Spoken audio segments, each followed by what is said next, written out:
Olá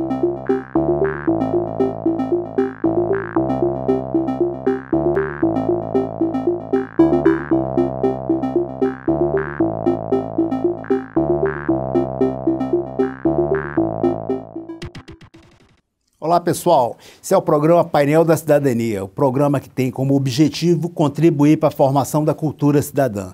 Essa semana vamos receber o senador José Antônio Regufe. Regufe, seja muito bem-vindo ao nosso programa. Regufe foi deputado distrital, eleito em 2006. Em 2010 foi eleito deputado federal proporcionalmente o mais votado e em 2014 foi eleito senador da República com 57% dos votos válidos. Se houvesse segundo turno, você seria eleito no primeiro. Regufe, como eu falei, seja muito bem-vindo. Você sempre fala em relação ao gasto do contribuinte, o que tem feito com que os políticos tenham perdido o crédito com a população. Hoje há um descrédito generalizado. Eu queria que você falasse um pouco sobre isso, como você anda nas ruas, o que você ouve da população. Bom, primeiro, um prazer estar aqui, Rócio, aqui no teu programa.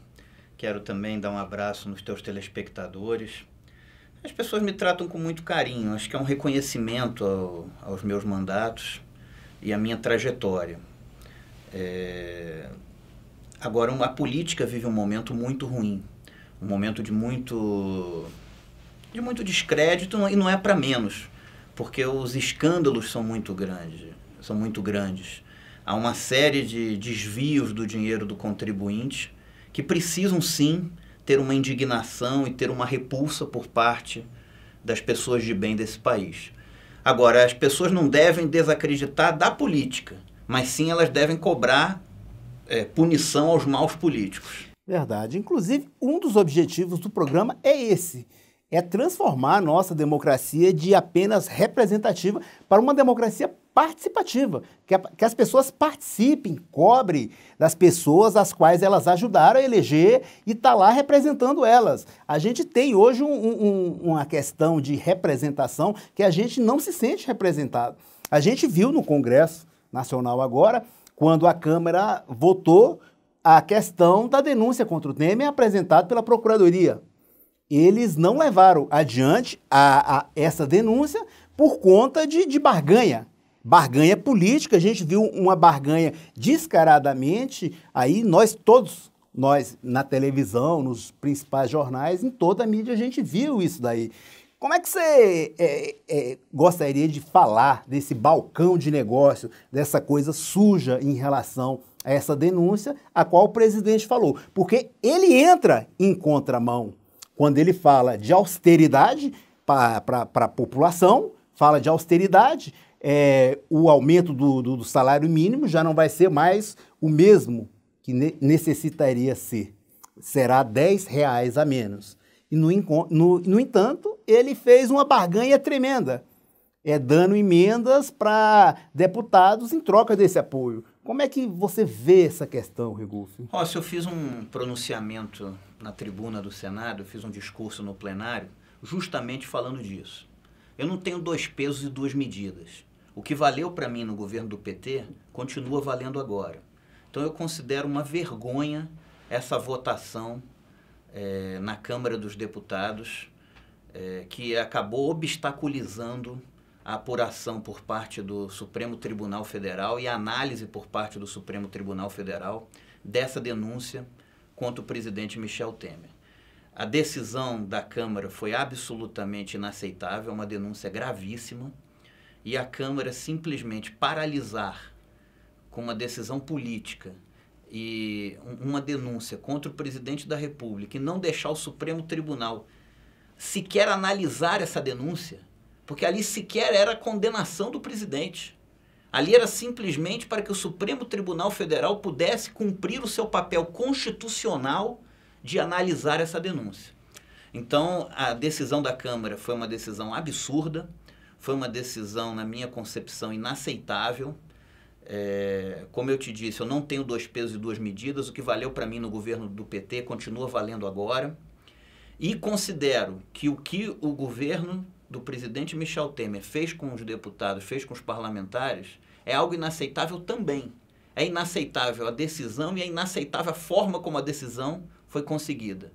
Porque se transformou a Câmara num verdadeiro balcão de negócios, se distribuiu cargos públicos a rodo, e cargos públicos existem para servir o contribuinte, para servir o cidadão.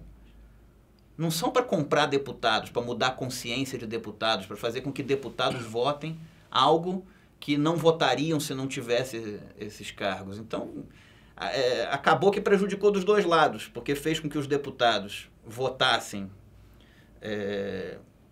de uma forma não justa com a população, e acabou com que eles indicassem pessoas para estar na máquina pública que não deveriam estar lá, muitos dos quais não têm qualificação técnica para exercer esses cargos. Aliás, eu tenho um projeto de resolução que eu protocolei no Senado que tipifica como quebra de decoro parlamentar o parlamentar indicar cargos no Executivo. Regufe, você falou agora há pouco em relação aos parlamentares que aceitam cargos públicos em troca de apoio ou desapoio. A gente vê que essa aceitação de cargos é para que eles possam manter o status quo.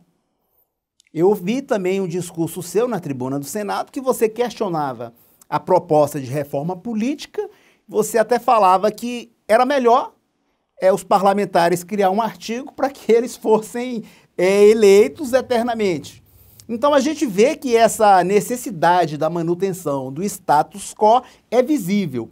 Mas agora a gente tem que ver também que esses parlamentares foram eleitos por um contribuinte, por sua base. E essa base necessita de um mínimo de respeito. A gente tem certeza que nessa denúncia apresentada contra o presidente Temer, no mínimo, ele prevaricou.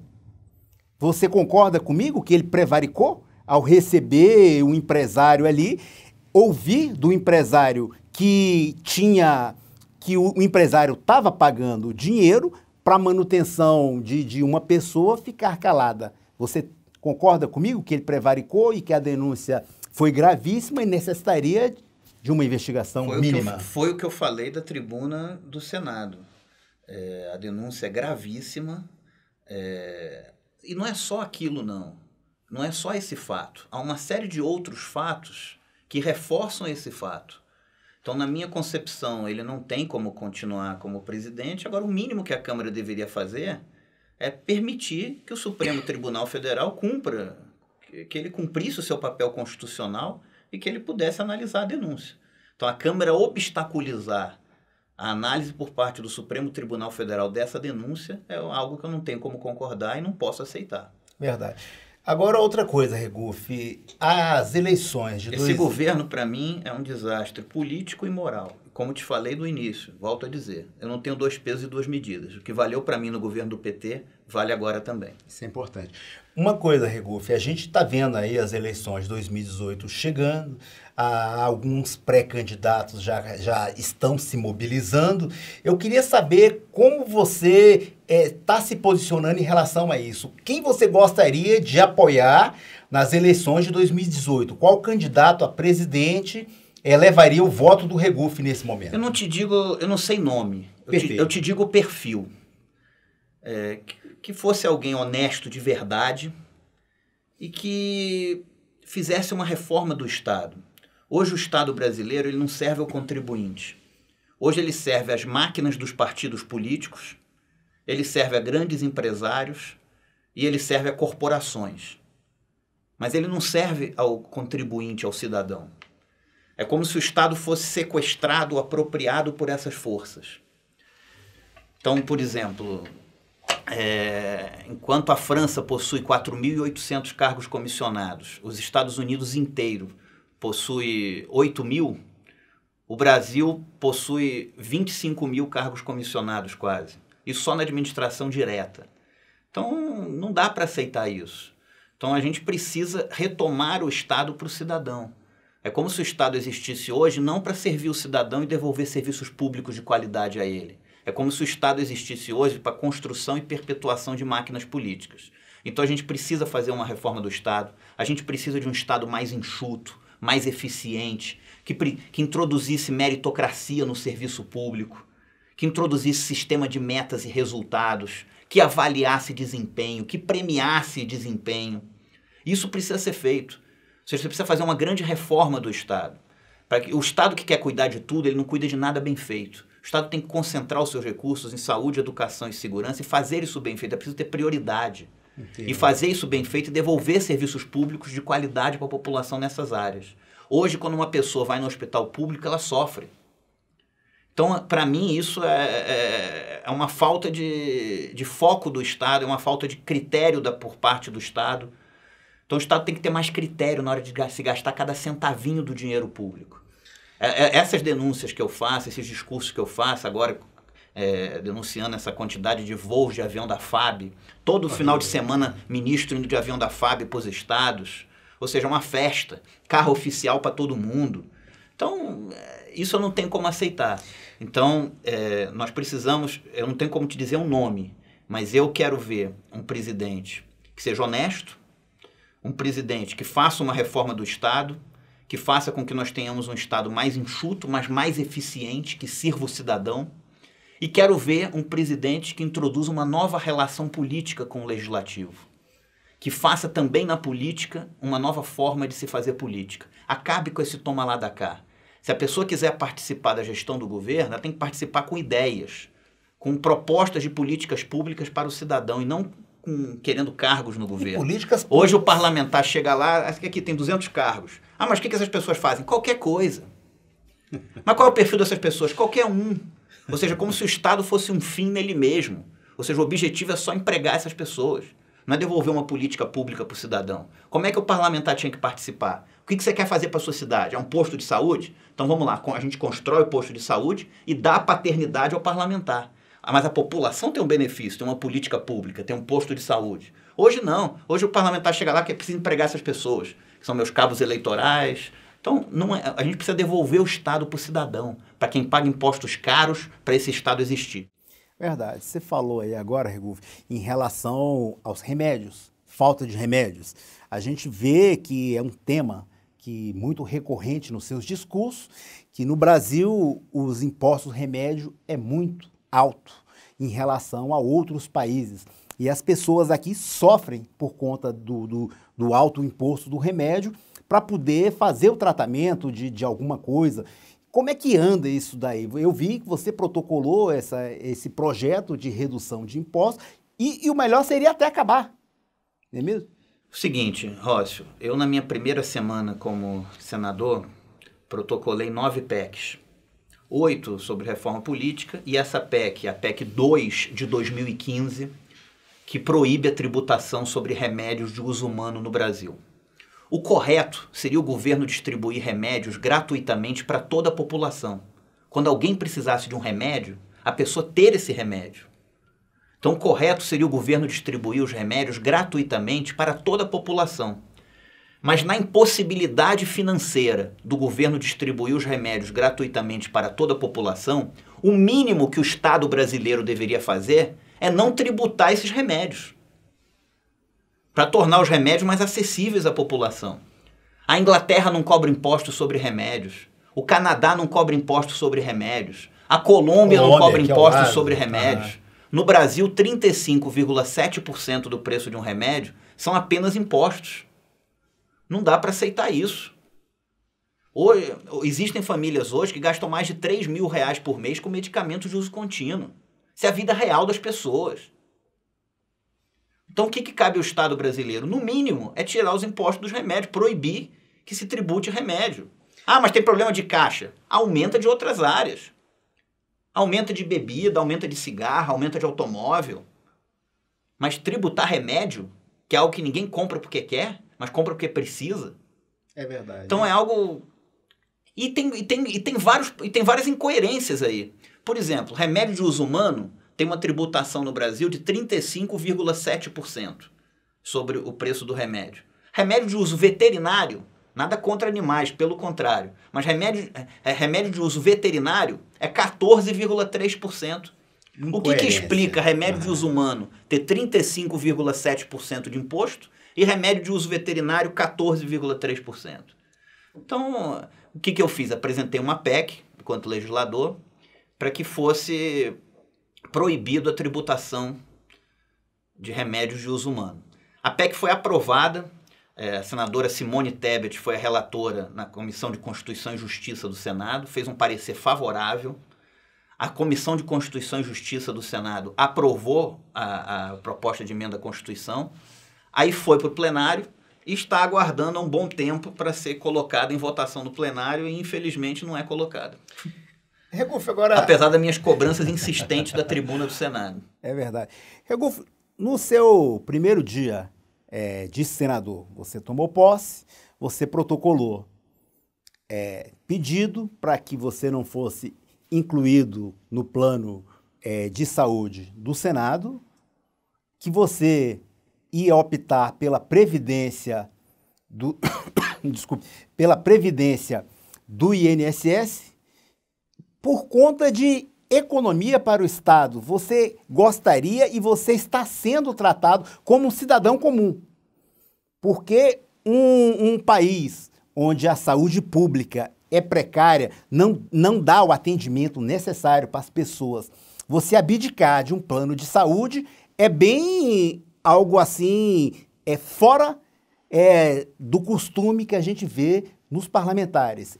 Pelo contrário, eles querem o plano de saúde eternamente. É o plano de saúde vitalício. E você abriu mão desse plano de saúde e abriu mão da previdência, da aposentadoria especial como parlamentar. Como é que você poderia explicar isso para as pessoas? Rócio, eu te agradeço a pergunta, até porque você me dá espaço para poder falar uma coisa. Hoje, às vezes, eu ando nas ruas, a maioria das pessoas me trata com muito carinho, mas um ou outro faz uma piada. Aquele lá é o senador das economias, dos cortes, dos cortes no gabinete. E assim, é triste, porque você vê as pessoas fazendo piada com uma economia do dinheiro delas. Porque eu estou economizando o dinheiro das pessoas. Não estou economizando algo pessoal para mim. Eu estou economizando o dinheiro do cidadão. Economizando o dinheiro da população. Quer dizer que bom é quem? É quem gasta? Então, o que aconteceu? A minha preocupação é fazer a minha parte. Minha preocupação na política é dar a minha contribuição, fazer a minha parte e ser o parlamentar que eu sonhei enquanto eu estava do lado de fora, que eu sonhava em ver. Então, e não basta você falar, não basta você verbalizar. Eu aprendi uma coisa com meu falecido pai. O ser humano ele não mostra quem ele é no seu verbo, no jeito como ele fala. O ser humano ele mostra quem ele é nas suas atitudes, na forma como ele age. Então eu falei, eu tenho que dar o exemplo. Uma coisa seria se eu defendesse que o Congresso custasse menos para o contribuinte e só defendesse, igual tantos fazem. Outra coisa é você defender isso, mas dar o exemplo. Então eu dei o exemplo no meu gabinete. No meu primeiro dia como senador, eu protocolei uma série de ofícios formais, que aliás eu pedi para minha assessoria te entregar. São os ofícios formais que eu protocolei na direção-geral do Senado, e todos em caráter irrevogável, nem que eu queira eu posso voltar atrás, abrindo mão de uma série de coisas. Primeiro, abrir mão dos salários extras que os senadores ainda recebem. Segundo, abrir mão de toda a verba indenizatória dos senadores. Perfeito. Terceiro, reduzir o número máximo de assessores que um senador pode ter de 55 para apenas 12.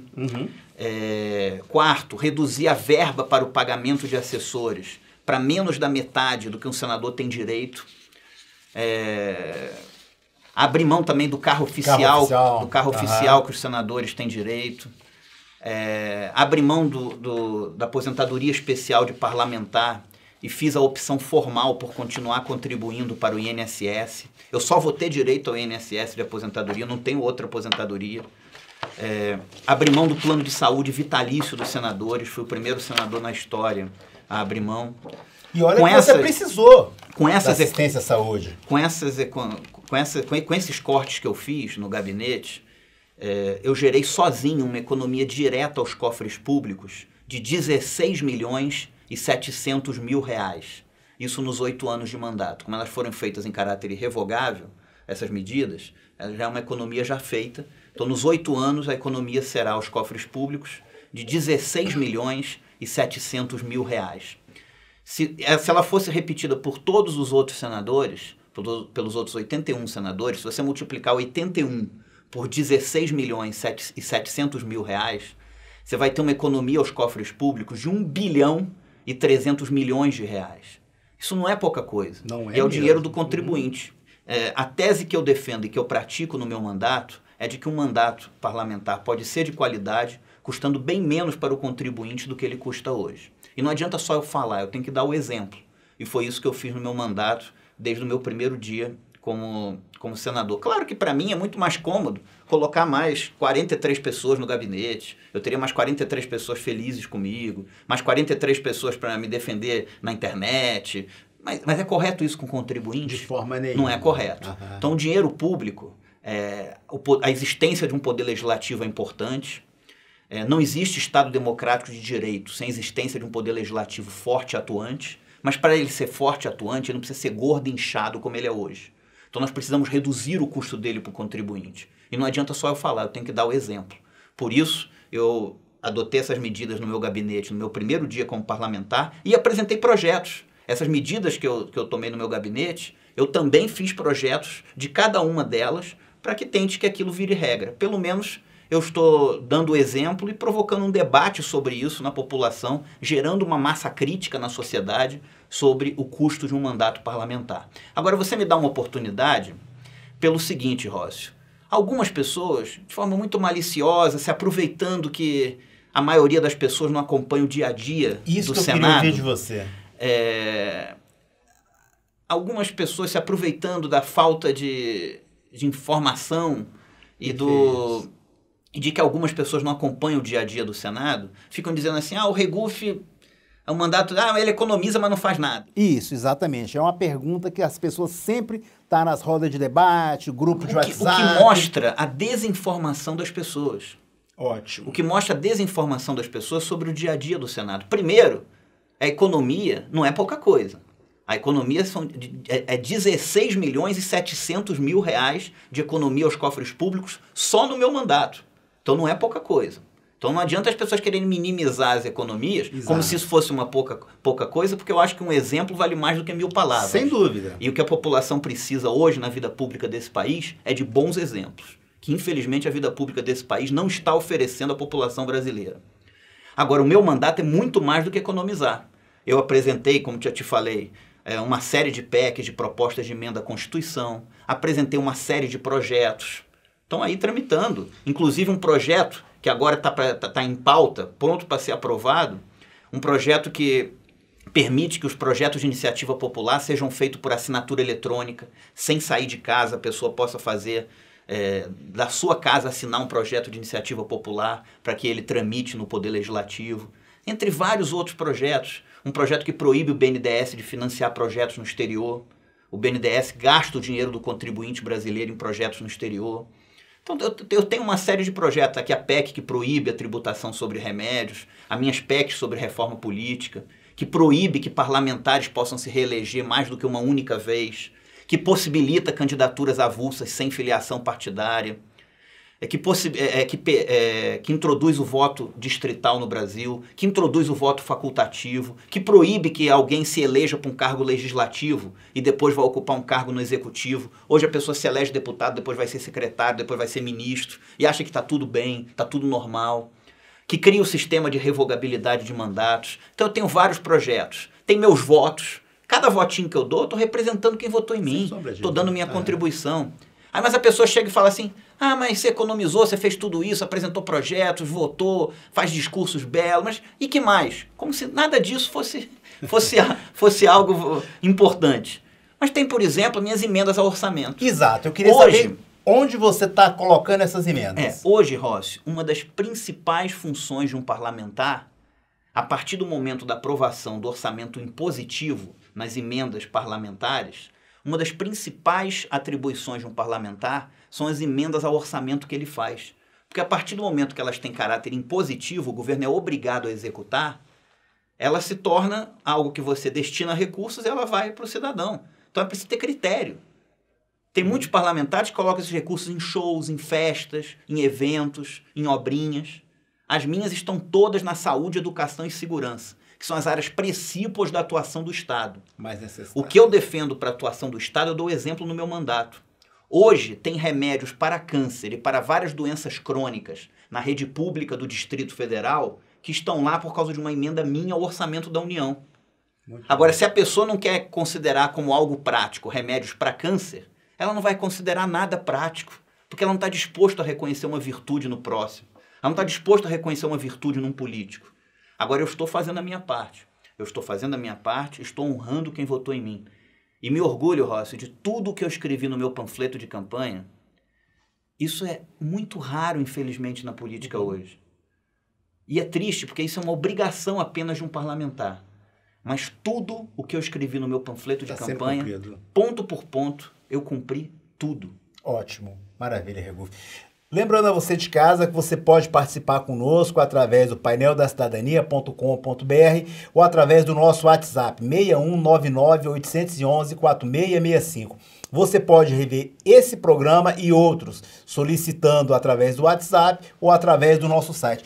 Regufe, eu posso só aproveitar Pode, deve. Só para dizer para o telespectador que quem tiver Facebook e quiser acompanhar meu mandato, pode também entrar na minha página do Facebook, Regufe Oficial. Lá tem meus pronunciamentos no plenário, tem meus votos, tem minhas posições. A minha página no Facebook, Regufe Oficial. Regufe, eu agradeço muito a sua presença aqui. O programa está chegando ao fim. Agora, em 2016, nós tivemos um alto número de pessoas que votaram em branco, votaram em nulo ou deixaram de comparecer às urnas. Em 2018, caminha para o mesmo... Pelo mesmo momento, pelo mesmo motivo, as pessoas vão deixar de ir às urnas e vai votar muito em branco e nulo. Qual recado você poderia deixar para o nosso telespectador, a dona Maria, que mora lá na favela do Mingau e está ouvindo o Regufe agora? Qual recado você poderia deixar para essas pessoas nesse momento, para as eleições de 2018?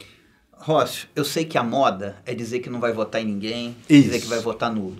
Mas ao fazer isso, a pessoa passa a responsabilidade de decidir para outras pessoas, alguns dos quais têm outros interesses, que não são de renovar a política.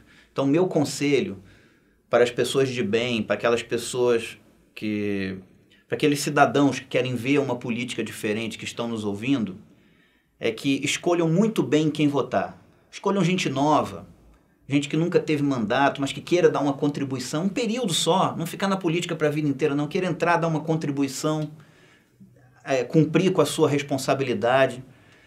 Eu acho que a política, a saída é pela política, não adianta, política existe, política é algo importante para a sociedade, o que a gente precisa recuperar é a boa prática política. Para isso é preciso que esses que desviaram dinheiro público, seja quem for, seja de que partido for, sejam punidos. E é preciso que a população no ano que vem mostre a sua indignação, onde é mais importante que essa indignação apareça. Que é nas urnas do ano que vem, nós renovando a Câmara Legislativa, a Câmara Federal e dando uma possibilidade de que pessoas de bem, que queiram entrar na política, queiram servir a sociedade, queiram estar na política não para se servir, mas para servir a população, que essas pessoas tenham uma oportunidade de também ter um mandato e de também dar a contribuição delas. Regufe, agradeço muito a sua presença no programa. E você de casa ouviu o Regufe? Aqui a saída é pela política, não tem como. É procurar votar em pessoas novas que nunca tiveram mandato para as câmaras legislativas, para a Câmara Federal, para o Senado e cobrar dessas pessoas. O objetivo do programa é fazer com que as pessoas tenham uma formação cidadã um pouco maior e que exerça seu poder de cidadania. Cobre mesmo. E assim você terá políticos melhores e você estará contribuindo para que esses políticos fiquem melhores ainda e a gente tenha uma política ética e comprometida com a sociedade. Políticos que façam políticas públicas para o maior número de pessoas e não políticas públicas que atendam apenas pequenos grupos, interesses escusos que a gente sabe que existe muito. Um forte abraço em cada um de vocês e até a próxima semana.